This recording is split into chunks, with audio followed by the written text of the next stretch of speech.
Thanks for joining us today on Big Talk. Here are your hosts, Cindy Miskew and Sophia Trujic. And welcome back to Big Talk. We are moving on with guest Mary Tatarin, the founder of the Health and Wealth Formula, to learn about intention. Hello, ladies. Welcome back. And Mary, can you explain what your formula is? Well, I'm not sure I can explain the whole formula. That takes a little bit longer. But basically what the Health and Wealth Formula is, it came from all my experiences over the years, and I kind of pulled them all together and said, I need to bring this to the public. So I took all that experience and made this little formula. So it has a really strong energetic component to it, and it's also got my business acumen mixed right into it. So that's how I came up with that particular formula. And it's all about the intention. So the intention is a little bit different than what most people think about intention as, but this is intention from an energetic perspective. Okay. So I've taken those pieces and put it in there. Cool. And so how long have you been practicing for? Well, as an energy practitioner, probably most of my life. But I did start, I guess, my formal education and practicing. I ended up with a healing science degree, a Barbara Brennan School of Healing. So we call it a healing science degree. I went down to the States for it. And so it's a 4-year program. And they have a diploma and a degree program. So it's a little bit different than some of the energy work that we know about here, you know, that Reiki and different things like that. Right. So it's a little more deep, a lot of deep personal process work, and then the skills obviously are a different level because you have 4 years that you're working on things. So formally, I guess I started that around 2006, and then by the time I graduated, I just ended up my own practice in 2011. Okay. And so I had my practice, and I was working just on a personal one-on-one energy practice, doing that type of work. And then a few years later, I realized that people needed more. And needed more is that instead of coming to me to get all the work done, I really felt that people could embody this and start doing the work themselves if they just had the right tools of how to just doing the work that I had such success with some of the one-on-one clients. Then I realized, I really have to just start teaching this to people so they don't have to come to me. They can help maintain it and do it on their own. So that's really what started and evolved into the Health and Wealth Formula. Was I took, how did I get my practice and all the success with my one-on-one people, and then I figured, well, that's what I'll start teaching them. So I just kind of picked my whole program apart. And Cool. yeah. So some of the stuff that I do, and a lot of, like, energy is one of those terms that's kind of thrown around there, and everybody knows if they're tired or not tired, have lots of energy or not energy. But when we talk about energy, we're actually talking about our aura. People have heard of the aura or the human energy field. So everybody has an aura, everybody has an energy field. It's called a human energy field. Actually, everything in the universe has energy, right? So when it comes to our particular system, we call it the human energy system. So within that system, it's almost like we have an energetic template, okay? If you can see a matrix of energy or some white lines, that type of thing, it's really hard to talk about intangible, but if you can visualize that, if you're a little more visual, we take the physical body and we're kind of like anchored. It's a little template for the physical body to hang into, and it's a part of it. It goes inside of us and it goes outside of us, it expands outside of us as well. So as an energy practitioner, and at the level that I work, I actually work with that particular field. We have different layers, or we call them levels, different levels. We have the chakras. The chakras are the places how we nurture that energetic system. So we're pulling in the energy from the universal energy field. We're pulling it into our system, and then we're metabolizing it on an energetic perspective. And of course, that's affecting us physically. Right. So we are, like Natalie was saying earlier, we're a symptom of all of our thoughts and our action. All that different nutrition, whether it's a physical nutrition, eating, whether it's emotional, whether it's dimensional, we're all bringing that into our system, and it's manifesting in us physically in some way. Yeah. So as a practitioner, that's what I work with. It's almost like an energy doctor. If the lines, if they need repairing, I do some repairing, work with the chakras. Lots of times we can be out of balance, and it's not anything that we do or say, but just life in general takes us out of balance.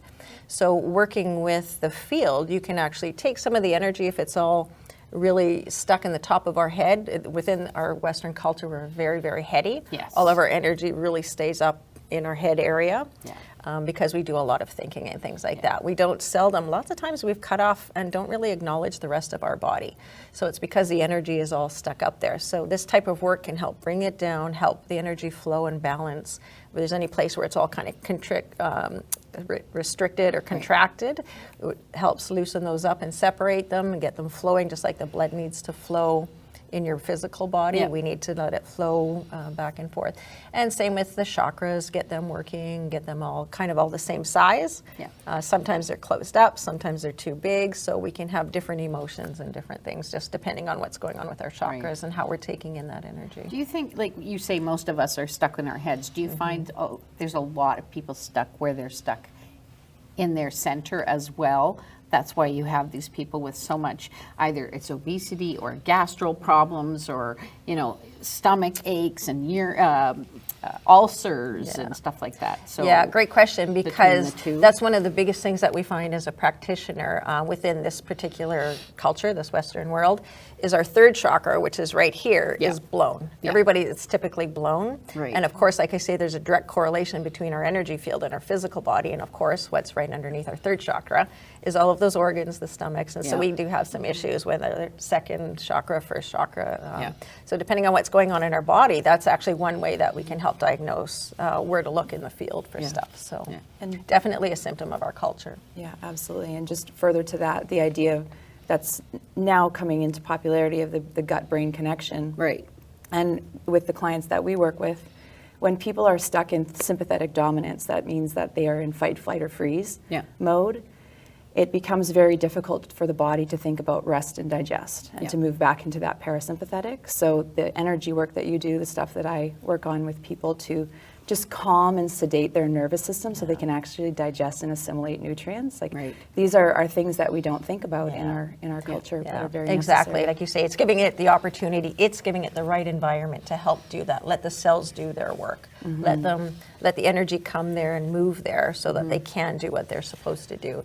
So this type of work is really great for anybody who's got anxiety, have lots of fear-based things, people with irritable bowel. So as long as we can help relax and calm that system, moving it, because when we're tight, we're contracted. So that's when we're stressed, when you find people holding themselves like that, they're like, that's the contraction. That's an energetic contraction that's happening in their body.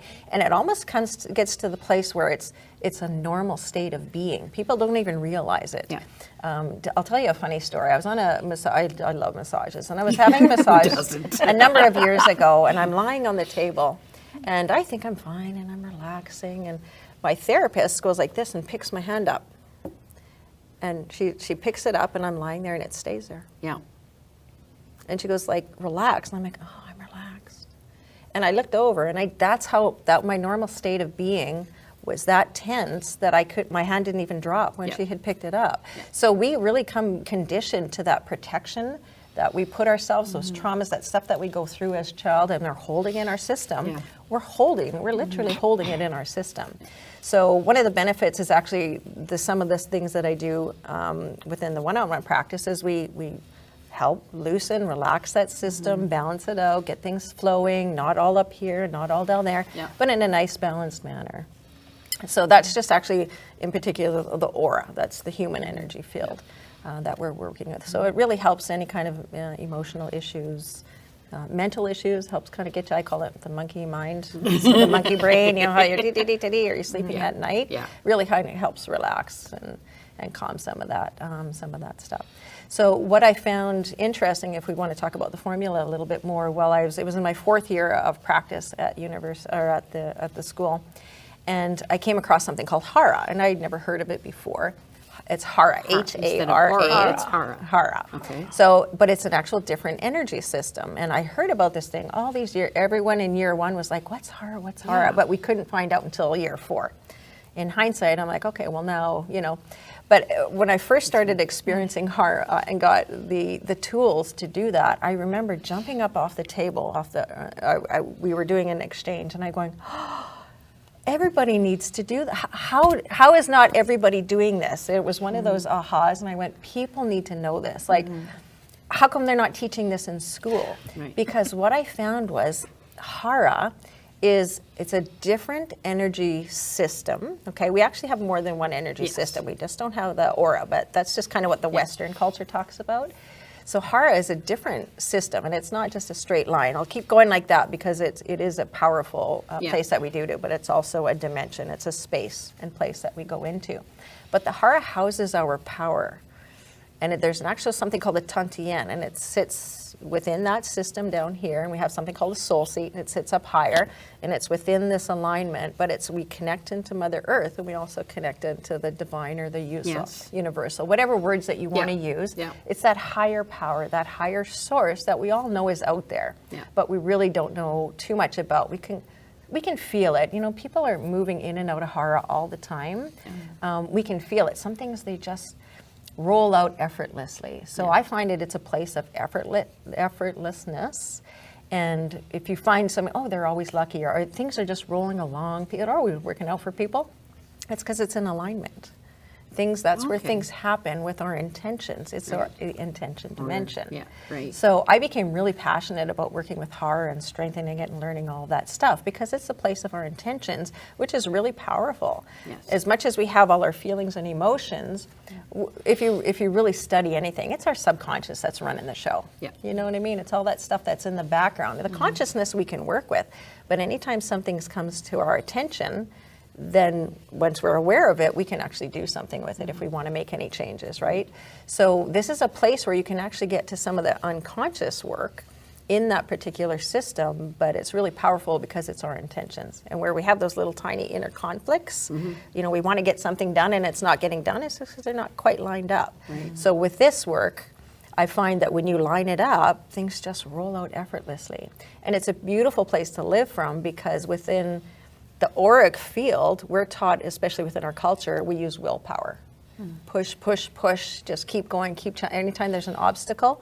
And you'll find people will physically start hunching over. Yeah. And they actually get some big balls. That's them pushing energetically, and it's reshaping their body because we're coming from a place of, just work harder, work harder.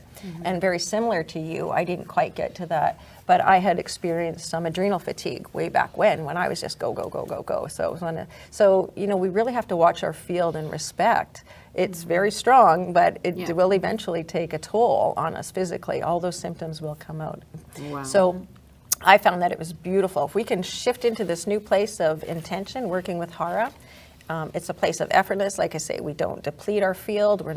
There's no anything that's coming with it. When we shift into this place, life is just so much easier and so much nicer to be in. So that's how I ended up with the formula for the health and wealth. So does that include meditation? Does it, people talk about meditation and focusing meditation on the is aura another one of those words, and especially it's becoming really popular. It's like, so what even is meditation? Exactly. And how do you do it? So many people and how do you can't do it? And how do you do it right? And you can't, and that's too hard. How do you know if it's working? Yeah. So, you know, just to be clear, as much as meditation is relaxing, it's not just relaxation. And I think a lot of people just think, as long as I'm relaxing and listening to soft music, I'm meditating. It's a little bit deeper than that. It's not quite the same. But there is aspects of the formula. So I have something that's called a prep, and then I refer to them as exercises. You know how we have exercises for our physical body? So I have something that I call exercises, and that's for the energetic body. And I do go through that. And once we can start learning how to relax that system, I told you that state of contraction that we can kind of almost, be our home base. Once we can start relaxing our physical body, start relaxing our energetic body, so that is part of the formula. We start with that. It is part of the prep. We go down, relax.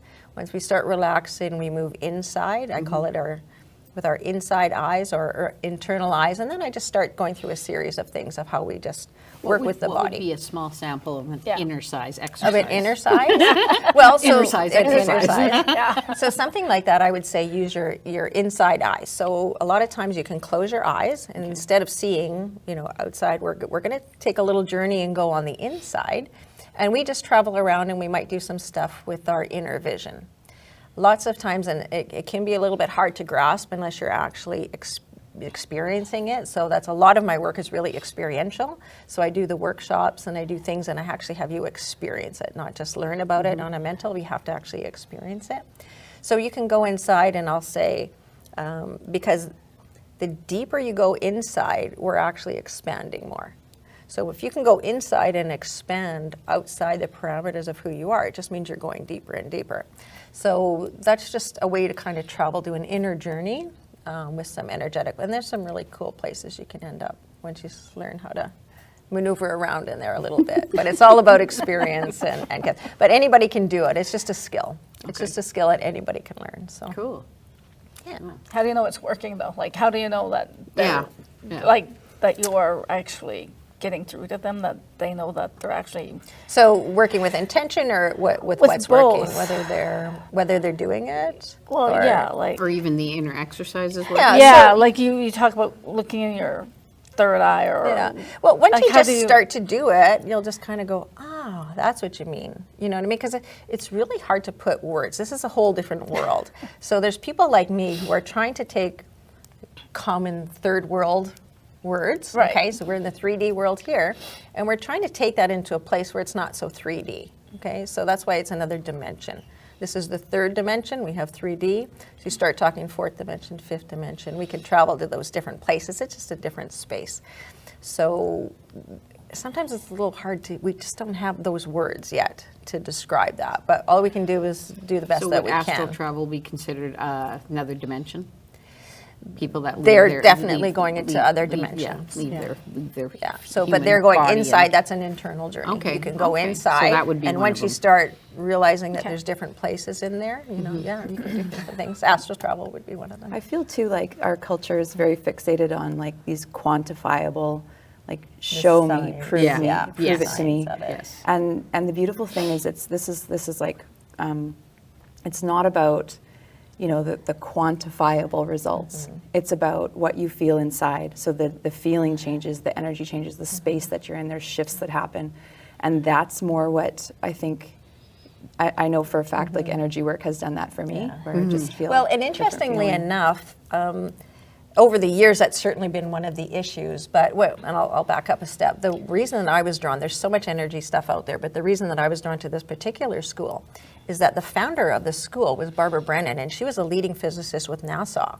So she was a pioneer way before her days, and she was like in the 30s. She was working with NASA, and she had understood all the physics. And so as she started doing her personal work and development, she's seen a correlation between the universal energy fields and the human energy fields, and she started seeing how they interacted. So she was able to base her school on all of this scientific, everything can be proven. Yes. So that was one of the reasons that I was drawn to her, because I have a very intellectual side as well. My first degree is economics, so you know it's a very different. I walked in two Very different worlds for a different. very, Is it very though? long Is it? time, right? Because energy, money is just currency, Exactly. right? It's Yeah, a it flow. is. It's another energy. Once you know that it's just Right, another. once you that's- understand it that. is. So that's a whole other topic. So I think it's so cool that we're living in a time now where this, like the convergence of science and spirituality is really starting to meet, and Yeah. with the idea of like you're talking quantum stuff. This is science. This is and maybe there's beyond a our whole new understanding. branch of science now called quantum physics, and that's Yeah. exactly that. Some of the machinery and the science is actually able to measure, and it is quantifiable now. We just didn't have that before. Our things they technology measure in wasn't the body capable and of the it. brain and So now it everything, is they're all. just- Now that's why people are starting to pay attention, Yeah. because Yeah. like, oh, okay, this maybe it is scientific. That and- beliefs Yeah. can be measured. Yeah. You know, so it's not just that hooty-tooty stuff out there anymore, right? Exactly. So And there's just real even tangible understanding evidence. that like people are finally coming to the consensus that we create our own reality. Yeah. And this idea that like, yes, we're quantumly shifting with what we believe about ourselves. We're putting that vibration out into the universe, and it's coming back to us in the form of results, essentially. So, and another of exactly what you said about putting that out there, there's people who talk about, you know, we are all one. We're all Yeah. one, We're and all that connected. unity, we're all connected. Yeah. That's kind of what they're talking about. So if I had to like try and do a visual for you, look up at the night sky, and if you can see a big, beautiful sky with all the stars sparkling, okay? Think about them as all the individuals and beings out there, and their little lights are shining. They're little stars, and they're all kind of intertwining and Isn't touching that what each the other. X-Men do? Exactly. Right? When he's in his very little right. thing, it's all stars. So And then he can focus on individuals, right? Cool. Yeah. And that's how we connect, right? Isn't Through those that energy interesting? beams. As they light out and illuminate, they all touch each other. you know? Yeah. So that's how we are all interconnected from that energetic Oh, I perspective. 100% believe that we are all connected. Oh, absolutely. No, there's no We're doubt all one in in some my way. mind whatsoever. Like that is something that I've believed for I don't know how long. Yeah. Like And sometimes we just don't know why we believe what we believe, but Yeah. we just like look at that conviction that you're saying. I know that I know that. Yeah. You know, Yeah. and it's like, It's well, just how weird or why, things. right? But Yes. that's the energy. That's the connection that we're talking about. We just know we know because we're finding out from. Well, I think your divine body, and the either your universe. body or your mind is listening to something that you haven't listened to before.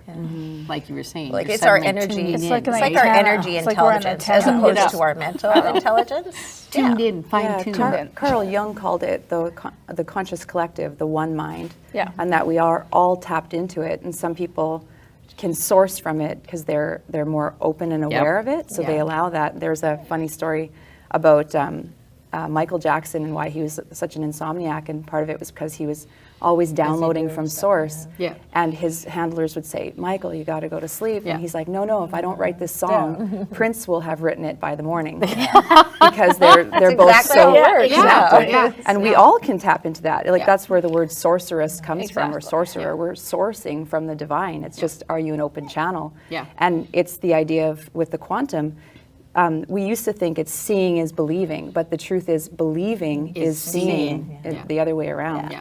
And that's can tap exactly into it. that. So the more you are open to it, the more it will come to you. And if you're actually really close to it, then it will stop kind of communicating with you. But if you are open to it, it does start coming in more and more. Which is also why So- children a lot of times are more open Yeah, because they're not they as do close to it. believe They haven't been before they told. see, right? So the intention, so the particular formula that I put together is really powerful, and you can use it. We have intentions all the time, right? They're positive and they're negative, but and it's not that one is good and one is bad. They're just conflicting intentions. So, if we want to lose weight or quit smoking or have more money in our life, right? We just have to figure out how to line those up. What's working in the background that's not having those come align? I can tell you, like I used to play with this when I start. I'm like, oh, this is fascinating. Like, look at how easy this is. One of the things is I started playing with curling. I'm a curler. So I started doing my prep work. I did a little bit I didn't miss a shot. Every time I did this before a game, it was like I was doing all this stuff that I shouldn't have been able to do. You know what I mean? So it was really like, oh, this is so cool. Then I started using it with my clients. There's one lady, we manifested a house. Whatever your intention is, whatever that you want. I want the house, I want it facing this way, I want it in this, I want it down the street. She had this little list. I'm like, one session we had. She goes back in the evening. She bought a house I'm that sending next. my husband to she you. went the next. She went the next morning. And some of them are that easy and that simple because there's nothing in the way. We don't have any junk with those particular intentions. Some of them can be a little bit more work that we need to clear out, get stuff out of the field, kind of clean up the damage that we've done already. Yeah. And once that kind of gets cleared up, things just kind of line up and So we connect would to this the also universe and it happens. I was just going to say that word. Does this have anything to do with when people talk about put it out to the universe? Yeah. Put it Yeah. out Yeah. to the universe. Is it going to, or karma, or, like they're all. So it's all energy, right? falling Those around the thoughts same and they're thing, very coming back to similar. that same conclusion. So it's a little bit different doing it from a place of aura and doing it from a place of hara. Right. Okay, so they are two different systems, and like I say, we do kind of pop in and out of hara all the time. Right. But it's really nice if you just learn how to get there and stay there, because it's a really powerful place, and you'll just know you'll know when you're there and when things just start happening for you. They just start working. People who want to. Like you say, money is energy, right? So we can do with that. So I actually do work a lot with people because of my business background and my energetic background. It's a really unique combination to help give them that base of that energetic, that portion to help push them through. But you still have to take action. You still have to know how to organize and get things through. People, that famous story of, how come I'm not winning the lottery? And it's, well, you didn't buy the lottery ticket. Yeah. you can't win So if there's you a don't- certain if you don't there's a buy it. certain amount of effort. You can't just expect things to fall out. So you do have to take some action. So that is part of the formula as well. And a lot of people just really don't know where to start or what to do. So it kind of just helps get them organized, how to do it in a really efficient way. But with that energetic component in the background is really what makes the difference and how they become that much more successful in what it is that they want to do. That's cool. That is really cool. Like it just is blows my cool. mind because, well, I guess in some ways I've been focused on those intentions and stuff too because we started talking about this business, Big Talk, and everything last year. Yep. And I sort of stepped back into myself and said, you know what? I had a role last year for the first time, and it was like, I'm tired of waiting for things to happen, for me, to me. I'm going to make them happen.